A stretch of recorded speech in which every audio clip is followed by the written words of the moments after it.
তাবারাকাল্লাযী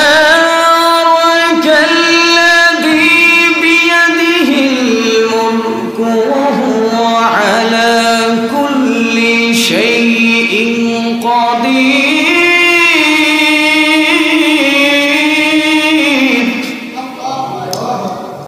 আল্লাহ রাব্বুল আলামিন বলেন, তাবারাকাল্লাযী বিয়াদিহিল মুলক ওয়া হুয়া আলা কুল্লি শাইইন কাদির আল্লাযী খালাকাল মাউতা ওয়াল হায়াতা লিয়াবলুয়াকুম আইয়ুকুম আহসানু আমালান ওয়া হুয়াল আজিজুল গফুর। আল্লাহ রাব্বুল আলামিন বলেন, অতি মহান শ্রেষ্ঠ, যার হাতে পৃথিবীর আসমান জমিন নক্ষত্র চন্দ্র তারা সব কিছু যার হাতে। আল্লাহ রাব্বুল আলামিন সব কিছুর উপরে ক্ষমতাবান, ঠিক না? আওয়াজ দিয়ে বলেন। তারপর আল্লাহ রাব্বুল আলামিন বলেন, আল্লাযী খালাকাল মাউতা ওয়াল হায়াতা লিয়াবলুয়াকুম আইয়ুকুম আহসানু আমালা। আল্লাহু আকবার বলেন। আল্লাহ রাব্বুল আলামিন বলেন, পৃথিবীর মানুষ, যে আল্লাহ রাব্বুল আলামিন তোমাকে আমাকে মৃত্যু দিয়েছে, মউত মৃত্যু দিয়েছে। দ্বিতীয় নাম্বার হচ্ছে তোমাকে জীবন দিয়েছে। আল্লাহ রাব্বুল আলামিন আমাকে দুটি বিষয়ে জাস্টিফাই করবে। নাম্বার 1 হচ্ছে লিয়াবলুয়াকুম, তোমাকে পরীক্ষা করবে। নাম্বার 2 হচ্ছে আহসানু আমাল, তোমার ভালো আমলগুলো দেখবে। এই দুটি বিষয়ে যদি কোনো মানুষ এই দুটি বিষয়ে আলোচনার শোনার পরে আমল করতে পারেন, আল্লাহ রাব্বুল আলামিন বলেন এই বান্দার জন্য এই দুটি আমলই যথেষ্ট হয়ে যাবে। সুবহানাল্লাহ বলে।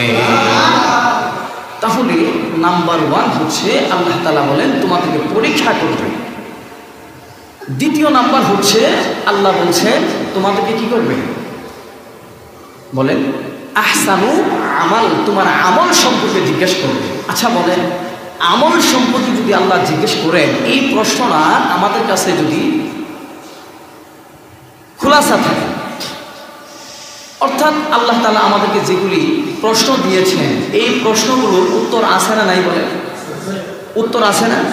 আচ্ছা, কোনো মানুষ যদি চিন্তা করে যে আল্লাহ তাআলা আমাকে পরীক্ষা করবে, দ্বিতীয় নম্বর হচ্ছে আল্লাহ তাআলা আমাকে আমল সম্পর্কে জিজ্ঞেস করবে। আচ্ছা বলেন, আমার দুনিয়াতে আল্লাহ তাআলা পাঠাইছেন আমাকে পরীক্ষা করবে এবং কি আমারে ভালো গুণ সম্পর্কে আমার জিজ্ঞেস করবে। তাহলে এই প্রশ্নের উত্তরে দুনিয়ার যত আমল আছে সবগুলো উত্তর এই আহসানুল আমালের মধ্যে আছে না নাই বলেন? আল্লাহ তাআলা দুনিয়াতে পরীক্ষা দেওয়ার আগেই আল্লাহ তাআলা প্রতিটা মানুষ থেকে একটা অঙ্গীকার নিয়ে রাখছেন। সুবহানাল্লাহ বলেন। আল্লাহ রাব্বুল আলামিন আমাদেরকে দুনিয়ার জমিনেতে পাঠানোর আগে আল্লাহ রাব্বুল আলামিন আমাদের রূহের জগতের মধ্যে আপনার বাবা মা দাদা দাদি অর্থাৎ আদম আলাইহিস সালাম থেকে এই পর্যন্ত 1400 বছর পর্যন্ত 1450 বছর পর্যন্ত অতিক্রম হয়ে গেছে। আল্লাহ রাব্বুল আলামিন এই 1450 বছরের মধ্যে অর্থাৎ আদম আলাইহিস সালাম থেকে নিয়ে নবী মুহাম্মদুর রাসূলুল্লাহ সাল্লাল্লাহু আলাইহি ওয়াসাল্লাম পর্যন্ত যতগুলো মানুষ দুনিয়াতে আসছে আসবে কিয়ামত পর্যন্ত যতগুলো মানুষ আসবে সব মানুষগুলো আল্লাহ রাব্বুল আলামিন সবার রূহগুলো একসাথে বানাইছেন। সুবহানাল্লাহ বলে। অর্থাৎ আমরা বয়সে কিন্তু সবাই কি সমান, কি বলেন? সবাই সমান। এই মানুষের রূহগুলো বানানোর পরে আল্লাহ রাব্বুল আলামিন মানুষগুলোকে রূহগুলোকে একত্রিত করলেন। করার পরে আল্লাহ রাব্বুল আলামিন একটা প্রশ্ন ছুড়ে দিলেন, আলাস্তু বিরাব্বিকুম। সুবহানাল্লাহ বলেন। আল্লাহ রাব্বুল আলামিন বলেন, আমি কি তোমাদের রব নই? মানুষগুলো রূহগুলো সবাই চুপচাপ বসে আছে, কেউ কোনো কথা বলে না, সবাই নিচের দিকে তাকিয়ে আছে। সাধারণ যদি আমরা কোনো ভালো বক্তা যদি আসে, আপনাদের চনপাড়া এলাকায় যদি আসে মাহফিল করে, কোটি কোটি মানুষ হয় কি হয় না বলে? কিন্তু আল্লাহ রাব্বুল আলামিন এই কোটি মানুষ নয়, পৃথিবীর শুরু লগ্ন থেকে শেষ পর্যন্ত যতগুলো মানুষ দুনিয়াতে আসছে আসবে সব মানুষের রূহগুলো এইভাবে আমরা দেহ স্বরূপ দাঁড়িয়েছিলাম, বসেছিলাম। আল্লাহ রাব্বুল আলামিন যখন প্রশ্ন করবে, আলাস্তু বিরাব্বিকুম, আমি কি তোমাদের রব নই? মানুষগুলো বলতে থাকবে, কোনো কথা বলবে না। সময় অতিক্রম হইতেছে। একজন রূহ দাঁড়িয়ে বলবে, বালা হ্যাঁ আপনি আমাদের রব। পৃথিবীর যতগুলো রূহ ছিল এই রূহগুলো বসে বসে চিন্তা করবে, হারে যেই লোকটা প্রথম বললেন বালা আপনি আমাদের রব, মনে হয় এই কথাটাই সত্য। তারা পিছনে পিছনে যত নবী আল্লাহ রাব্বুল আলামিন দুনিয়াতে প্রেরণ করেছেন সব নবীগুলো বলা শুরু করবে বালা আপনি আমাদের রব। এরপরে সাহাবায়ে কেরাম, তাবিন, তাবিঈন, আইম্মায়ে মুজতাহিদ, সর্বশেষ আমরা পর্যন্ত বলেছিলাম বালা আপনি আমাদের রব, সবাই অঙ্গীকার দিয়ে আসছিলাম।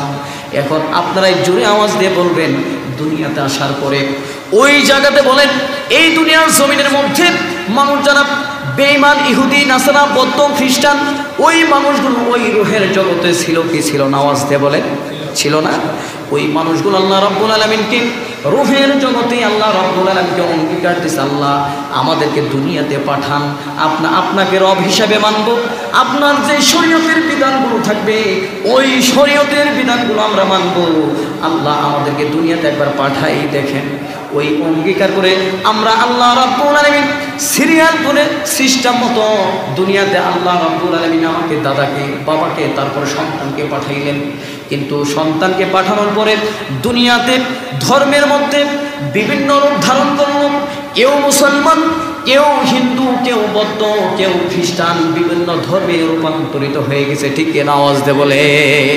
অথচ আপনি আমি হিন্দু, বৌদ্ধ, খ্রিস্টান, ইহুদি, নাসারা, ফেরাউন, নমরুদ, হামান, কামান, যতগুলো সূচনামূলক যারা ছিল ইহুদিদের, নাসারাদের, এরা সবাই ওই দিনে অঙ্গীকার দিয়েছিল আল্লাহ আপনি আমাদের রব। নাউজুবিল্লাহ বলেন।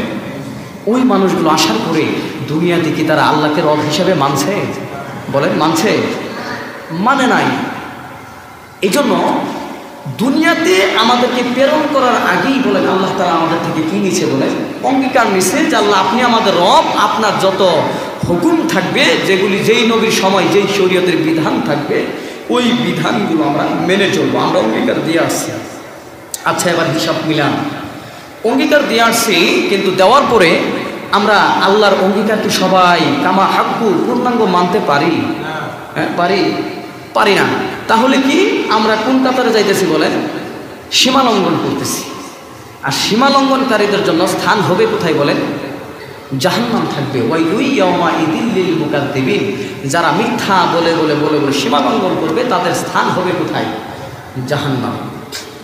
এই জন্য আল্লাহ রাব্বুল আলামিন পৃথিবীতে আমাদেরকে সর্বপ্রথম আল্লাহ রাব্বুল আলামিন অঙ্গীকার দিয়েছিলাম আল্লাহ তোমার ইবাদত করব, তোমার গোলামি করব।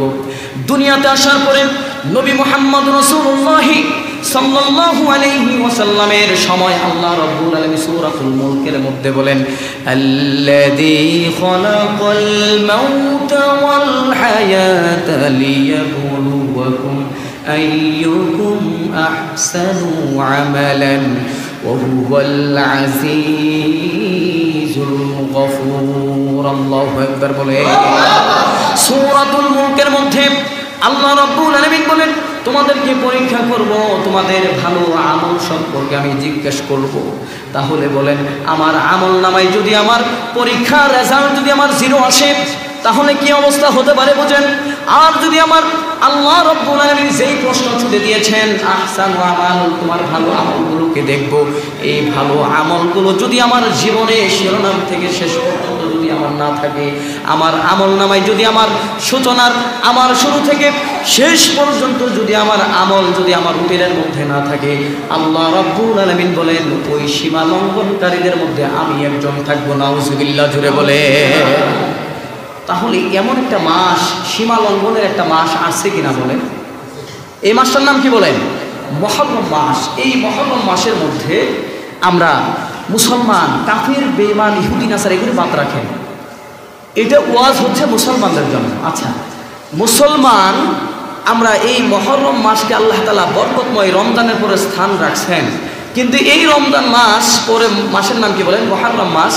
এই মুহররম মাসের মধ্যে আমরা বেশি বেশি মুসলমান হওয়ার পরেও আমরা সীমা লঙ্ঘন করি কি করি না? বলেন আওয়াজ দিয়ে বলেন করি কি করি না? এই সীমা লঙ্ঘন কি সীমা লঙ্ঘন? রসুল যেই বিষয়গুলো হাদিসের মধ্যে আসছে এই হাদিসের কথা না মেনে আমরা এই মহরমকে হাসান আর হুসাইন রাদিয়াল্লাহু আনহুকে সামনে রেখে আমরা বিভিন্ন কিছু গান বাজনা ইত্যাদি মেতে উদযাপন করি, নাউজুবিল্লাহ জোরে বলেন। এগুলি করা যাবে? আচ্ছা বলেন, করা যাবে? আচ্ছা, করা যাবে না। কারণ হচ্ছে যে আমার এই মহরম মাসের সূচনা হচ্ছে মুসা আলাইহিস সালাতু ওয়াস সালামের জমানায়, সুবহানাল্লাহ বলেন। আর আপনি কোথায়কের ঘটনা কোথায় এসে আপনি লাগাইছেন বলেন?